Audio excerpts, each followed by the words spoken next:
একটি গাছ একটি নয়, বাঁচায় হাজার প্রাণ। সেই গাছকে কেটে আমরা করছি মহাশ্মশান। গাছ আমাদের খাবার দেয়, দেয় অক্সিজেন।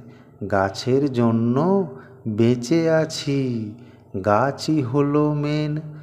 গাছ আমাদের বস্ত্র দেয়, দেয় শীতল ছায়া। সব জেনেও গাছ কাটছি আমরা এমন বেহায়া।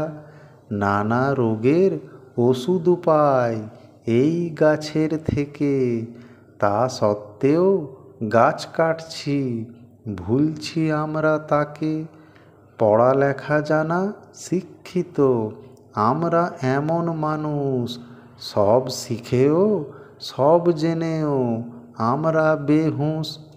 গাছ বাঁচলে আমরা বাঁচব সবাই এটা জানি, তা সত্ত্বেও গাছ কাটছি আমরা কেমন জ্ঞানী গুণী। এমনিভাবেই গাছ কাটলে সবই হবে ধ্বংস। বাঁচবে না কো জীবজন্তু, বাঁচবে না মানব বংশ।